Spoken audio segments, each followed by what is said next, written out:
Tyler, the Tornado, Vance had become a household name in the world of mixed martial arts, not just because of his undefeated record, but because of the storm of ego he carried into every fight, every press conference, and every social media post. At 28 years old, shredded like a Greek statue and cocky as a game show host on cocaine, Tyler had spent the last 3 years tearing through opponents with brutal precision and unforgiving trash talk. He walked into the press conference that evening in Las Vegas like he owned the building, flanked by his entourage, wearing tinted sunglasses despite it being well past sunset. His swagger was unmistakable, the kind that made promoters rich and audiences divided. He smirked, chewing gum loudly as flashbulbs fired like gunshots. The cameras rolled, and the moment was set. Tyler was in his element. Yet what started as another promotional interview spiraled quickly into something no one in the room expected. When a reporter asked him who from outside MMA he would never want to fight, Tyler leaned back his chair and let out a laugh so exaggerated it echoed off the conference walls. "You mean like Chuck Norris?" He chuckled. "Man, come on. That dude's an actor, not a fighter. He'd last 30 seconds with me, if that." The room stirred. Some reporters laughed nervously. Others exchanged glances. Tyler, sensing the buzz, leaned into it. "Let's be real here," he said, lifting his feet onto the table. "Chuck made a career kicking bad guys on camera. I do it for real. No stunt doubles. No slow-mo. He's got fans? Cool. I've got belts. Titles. Knockouts. You put that guy in a cage with me, I'll fold him like a beach chair." The arrogance in his tone wasn't new, but this time it felt reckless. A few older reporters stayed silent, unsure whether Tyler was serious or playing to his audience. But Tyler didn't care. He saw the moment as gold. "Matter of fact," he said, slapping his chest, "I'd love to fight Chuck Norris. Let's give the people a show. I'll show him what happens when Hollywood meets reality." His entourage roared with laughter behind him, and the sound bites were already being chopped up for online use before the press conference even ended. That clip went viral within hours. Social media exploded. Memes flooded in, some praising Tyler's bravado, others roasting him for what many considered sacrilege. Chuck Norris wasn't just a name. He was a cultural icon, a legend, and to many, a symbol of a more disciplined, respectful era in martial arts. But Tyler, too young to remember the impact Chuck had made in martial arts before the memes, kept doubling down. On talk shows, he pantomimed slow karate kicks and mocked the so-called legend for being old and soft. "He's a relic," Tyler told one late-night host. "You could blow on him, and he'd tip over." On Instagram, he posted videos of himself shadowboxing in a bathrobe that read Norris Killer across the back. The younger crowd laughed it up. Older martial artists stayed silent, some out of disbelief, others out of quiet reverence for a man Tyler clearly didn't understand. Behind the scenes, Chuck Norris had, indeed, seen the footage. He was no longer chasing spotlights, content with teaching, training, and occasionally speaking at martial arts events. At 85, he was slower than he once was, but the sharpness in his eyes and precision in his technique hadn't dulled. When asked privately by one of his students what he thought of Tyler's challenge, Chuck simply smiled and said, "He hasn't learned respect yet, but he will." The next morning, Chuck released a video, simple, direct, and entirely free of posturing. No effects, no background music, just him bowing in a quiet dojo and looking into the camera. "Mr. Vance," he said calmly, "I accept your invitation. Not in the cage, in the dojo, where real martial arts are practiced, not performed." The internet went into meltdown. It wasn't a dramatic call-out. It was a challenge soaked in calm authority, which made it all the more unsettling. Tyler responded instantly, laughing in an Instagram live feed. "The dojo? What is this, 1985? I don't even know if I'm allowed to hit people in a dojo. Sounds like a retirement home with mats." But not everyone was laughing. Fighters who had trained with Chuck, legends in their own right, began posting old footage of Chuck's sparring sessions, his tournament wins, and even clips from the pre-Hollywood days when he competed on bare floors with minimal gear. The myth of Chuck Norris had always been steeped in internet jokes, but the man behind the myth had real black belts in multiple disciplines. He wasn't just a karate black belt. He was an 8th-degree grandmaster in Chun Kuk Do, had studied Tang Soo Do, Taekwondo, and even Brazilian Jiu-Jitsu under the Machado family. Tyler, unfortunately, either didn't know or didn't care. He went on calling Chuck a fossil and continued hyping the match like it was a one-man roast. Chuck stayed silent. He didn't do interviews. He didn't respond to taunts. But video quietly surfaced, a leaked clip from his private dojo showing Chuck effortlessly flowing through complex katas, his strikes as sharp as ever, his movements smooth, efficient, lethal. Younger students half his age struggled to keep up. Tyler dismissed it all as movie magic. He was convinced Chuck's generation of martial artists couldn't handle real cage fighting. He's never been elbowed in the mouth by someone with real power, he said in one podcast. I'm going to knock out a legend and sleep like a baby. Promoters, seizing the chance to cash in, organized an exhibition. Not an MMA match. Not a movie promo. A traditional martial arts duel in Texas, on neutral ground, using dojo rules. No gloves. No ropes. No ground fighting. Just skill, speed, precision. Tyler's camp laughed, considering it a joke. An easy win with cameras rolling. Chuck's team was composed of lifelong martial artists, many of whom had no interest in social media fame. They simply bowed and said, "We'll be ready." The world took sides. Younger fans called it a setup, a cheap nostalgia grab. Older generations watched in quiet anticipation. Meanwhile, Tyler posted daily, training montages, shirtless photos, jokes about Chuck taking naps mid-round. "He'll fall before I throw a second punch," he declared in a live Q&A.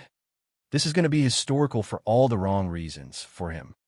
But beneath the flash and hashtags, something deeper stirred. This wasn't just a fight. It was a collision of worlds. Brute force versus refined technique, arrogance versus wisdom, fame versus legacy. And only one of them seemed to understand the difference. The day of the exhibition arrived under a blazing Texas sun, but inside the traditional dojo, just outside Dallas, the air was still, almost reverent. Shoji screens lined the walls, casting pale, golden shadows across the polished wooden floor. There were no roaring crowds, no ring girls, no laser lights or walkout music.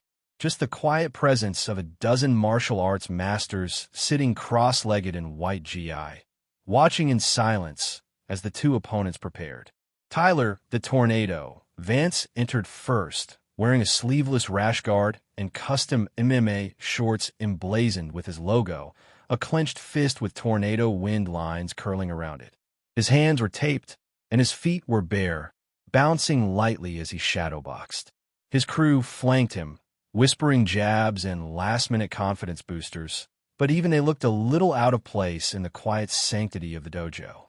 Tyler kept grinning, chewing gum again, nodding at the rows of black belts as if he were greeting fans instead of witnesses. Then Chuck Norris entered, wearing a simple white GI with a black belt, so aged it looked like it had survived a century of storms. He bowed at the threshold of the dojo before stepping in, his movements slow but sharp, like a blade that had never lost its edge. The room straightened slightly, as if his very presence commanded the bones of everyone in it to sit taller. His face bore no smugness, no anger, no attempt at intimidation. Just calm, ancient discipline, and a gaze that seemed to measure not just Tyler's body, but his soul. Tyler gave him a once-over and laughed.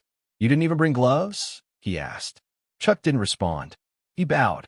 The referee, a seasoned karateka himself, stood between them and signaled them to the center. "You will bow to each other," he said. Tyler hesitated, shrugged, and gave a half-hearted nod. Chuck bowed fully. The match began. The rules have been made clear. No ground fighting, no submissions, pure stand-up karate. Strikes allowed, but control expected. Tyler ignored that last part immediately. As soon as the referee stepped back, he lunged forward with a quick jab-cross combo, meant to intimidate, even if it didn't land. Chuck didn't flinch. His feet didn't move, but his body subtly shifted, and Tyler's punches grazed air. Tyler smirked, then fired a leg kick, hard, fast, confident. Chuck raised his leg with effortless timing and checked the kick, causing Tyler's shin to rattle with a slap that echoed off the walls. A small murmur stirred from the seated masters. Tyler took it as encouragement, mistaking surprise for admiration. He pressed forward with a spinning back fist, throwing more flair than technique. Chuck ducked under it like water slipping beneath a blade and responded with a sudden front snap kick that landed, not hard, but precisely, just below Tyler's sternum. It wasn't powerful enough to drop a man. But Tyler stumbled back 3 steps. His breath caught. Chuck remained in place, not advancing, merely watching. Tyler blinked. He wasn't hurt, but something was off. That kick had felt surgical. He rushed forward again, angry now, tossing a hook. Chuck stepped just outside its arc and countered with a palm strike to the chest. Tyler reeled, more annoyed than injured. "You can hit harder than that," he spat. Chuck didn't reply. He stood in Shizentai stance, relaxed, grounded, expressionless. Tyler moved in for a clinch, intending to dominate with knees. But the moment he reached out, Chuck's right arm slid between his own, turned, and locked his wrist with a Kotegaeshi wrist throw. Tyler flipped to the mat. Hard. He rolled up quickly, red-faced, angrier than ever. His crew shouted from the sideline, "Get him, Tornado!" Tyler charged again. Fast, this time, mixing up his strikes with more intent. But Chuck began to flow. He parried one strike, sidestepped another, and blocked the third with the edge of his arm in a way that made Tyler wince. Then Chuck returned a spinning back kick that connected with Tyler's ribs. Not full force, but precise again. Tyler gasped, felt his diaphragm spasm slightly, and backed up, blinking. He had never been touched like this. Not in the cage, not in training. This wasn't about power. This was control. Every move Chuck made was efficient, minimal, but devastating in how little energy he needed to make Tyler look foolish. The fight wore on. Tyler's attacks grew sloppier as his frustration boiled. Chuck barely seemed to move, redirecting energy like a veteran chess master playing a child on a sugar high. Tyler tried sweeps. Chuck evaded. He tried elbows. Chuck blocked with his forearm and countered with a quick, disorienting ridge-hand strike to the temple that sent Tyler staggering sideways. His mouth was open now, breathing through it. His hands hung a little lower than before. Chuck stepped in, landed a sidekick to Tyler's thigh, then backed away. No follow-up, just a demonstration. Tyler lost it. He lunged recklessly, aiming a haymaker out of desperation. Chuck slipped under it, stepped forward, and in one flawless movement, executed an Ushiro Jerry, a spinning back kick, directly to Tyler's gut. The wind left Tyler in a single, pitiful exhale. He dropped to one knee. The room went silent. Chuck stood still, calm as stone. The referee stepped in, checking Tyler. The match wasn't over, but the room knew what it had just witnessed. Tyler rose slowly, wiping sweat from his brow. The crowd wasn't jeering. They were simply watching, some with awe, some with a quiet satisfaction. Chuck bowed again. Tyler stared at him, chest heaving. Something in his expression had changed. The smirk was gone.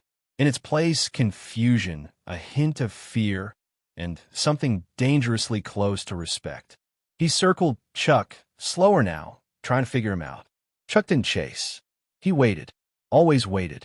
Tyler feinted left and kicked high. Chuck ducked it, stepped in, and tapped Tyler's shoulder with 2 fingers.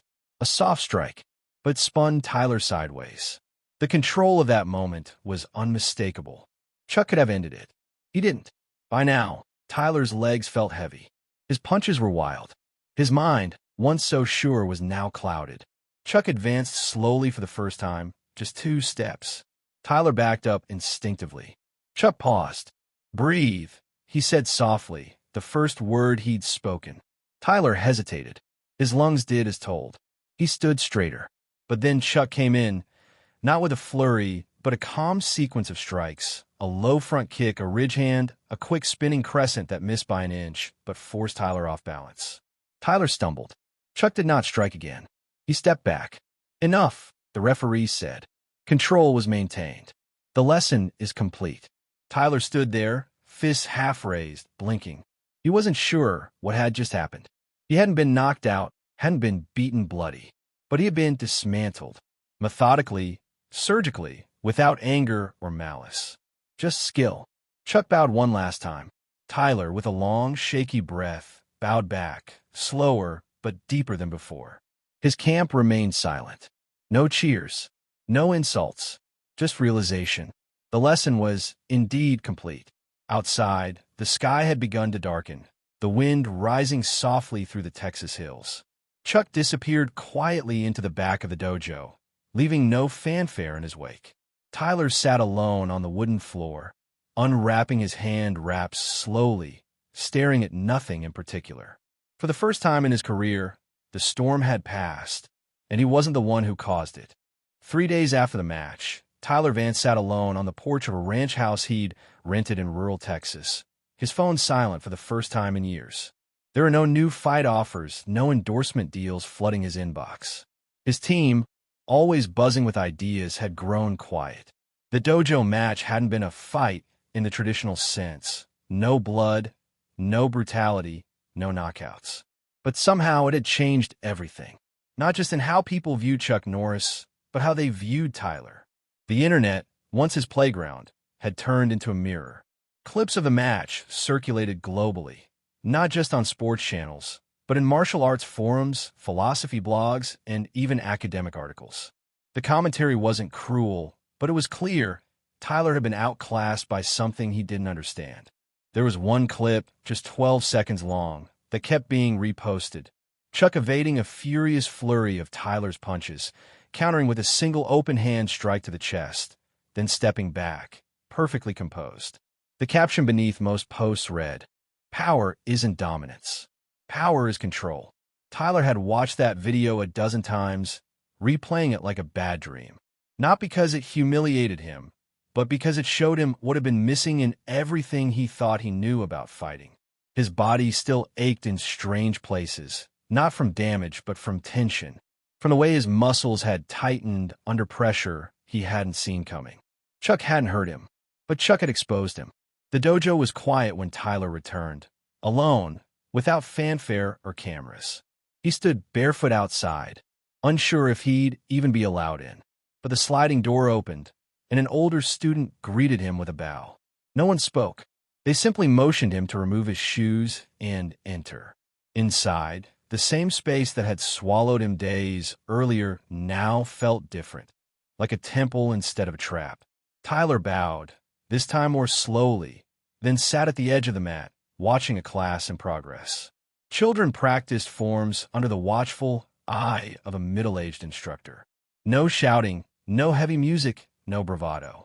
Just movement, rhythm, and breath. Tyler felt something loosen in his chest, something like shame, but cleaner. Maybe regret.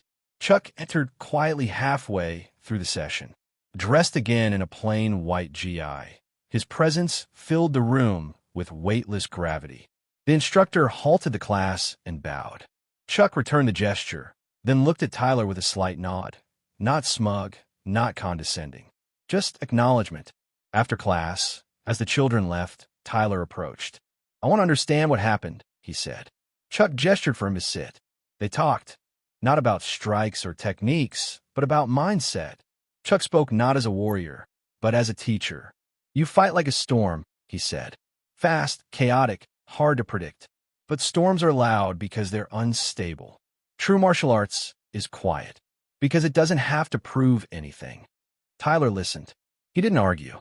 For once, he had no witty comebacks. Only questions. That night, Chuck invited him to stay for the adult class.